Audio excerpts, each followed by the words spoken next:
Welcome back. So in this lecture, we're going to write our very first media query. However, before we can do that, let's learn a little bit how media queries actually work.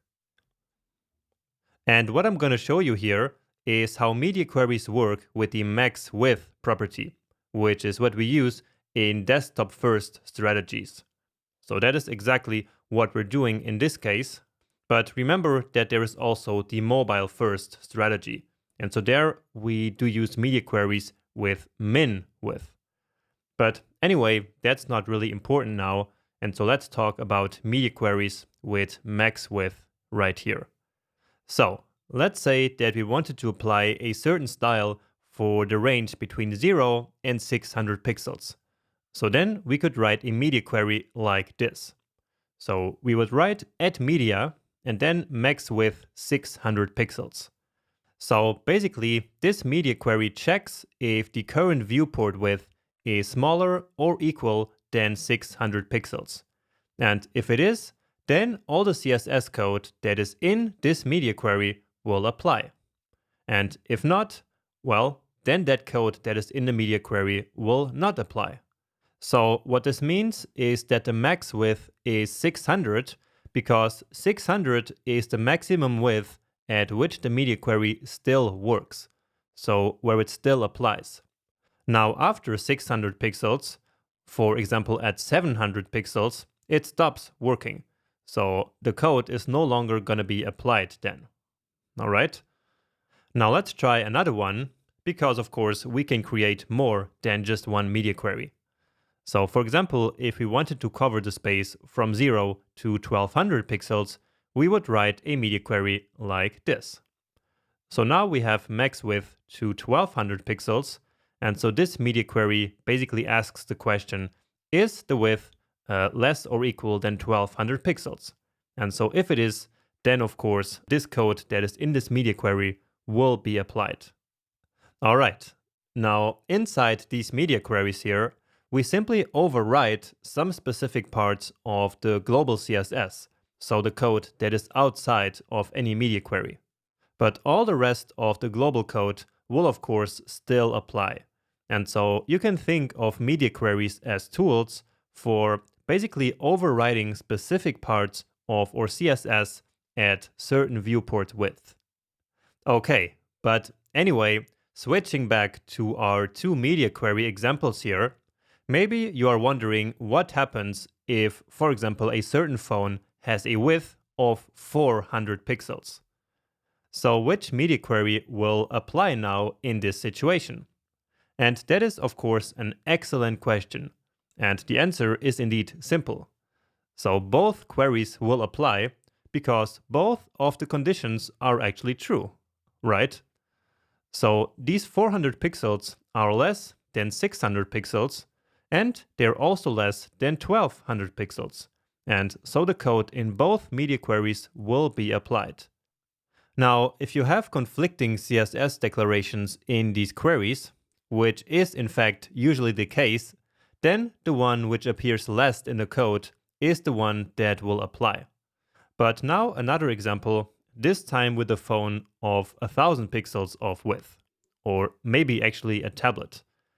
So here only the 1200 pixel media query applies because only that condition is true. So 1000 is of course less than 1200 pixels, but it is not less than 600. And therefore only this 1200 pixel media query does apply here. So with that, I hope you understand now how the max width media queries work. And so let's now switch to our code and try it out there. And just like in our previous projects, I will now create a copy of the code from the previous section for this section.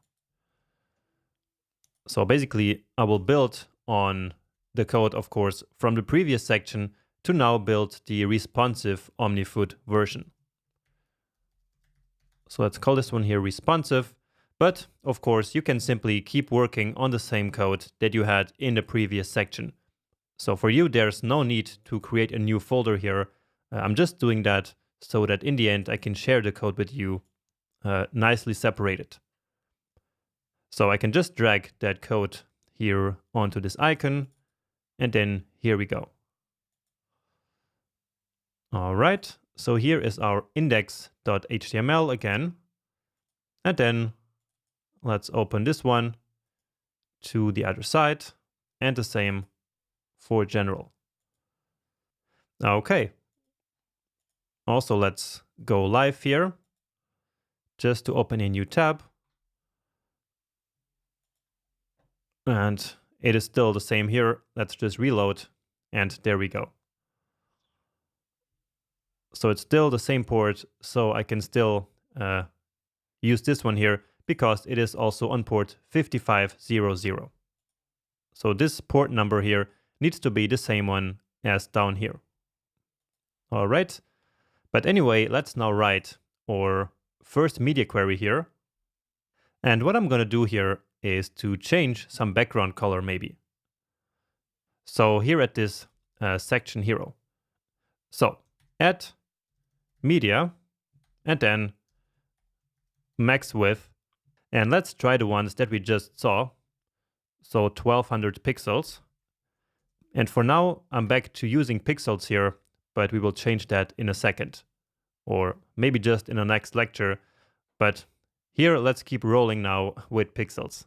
Now inside of this media query, so in between these curly brackets here, we can simply write CSS rules just like we do outside of the query. So just like here. So we can simply now select that section hero again. So section hero, and then let's change the background color. Just like this. And let's make it orange-red like this. Give it a save, and let's actually try it out. So let me open up the DevTools here, because then we can see the width right here in the corner. So can you see the width there? It's 13, and now we're getting close to our media query. So let's see if it applies. So if everything works, now our hero should become red. And there we go. So indeed, that worked. Beautiful. Let's just make this here bigger again. For some reason, it's now really small. It's maybe a bit too much. But yeah, let's select this one here. And you see that indeed, now this code, so our media query is here, and it is now the code that is being applied. So this one is now overriding this other background color that we set by default outside of any media query, right? Of course, if we make it bigger again, then that will disappear. So now that CSS rule here is gone, but if we go back, then there it is. Okay, now let's try another one here. So now let's try the 600 pixel one. And again, I'm going to work on the section hero. And in this case, let's try to change the color here to white. Or maybe let's add a border. Why not? And a really big one, just so we can see this working. So a blue one.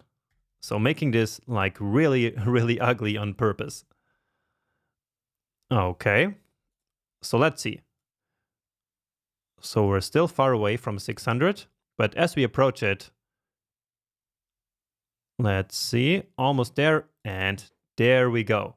There is our nice blue border all around this section here. So let's check out our inspector. Right here. And so you see that now both of them are indeed being applied. So just like in that example that we saw during the slide, right?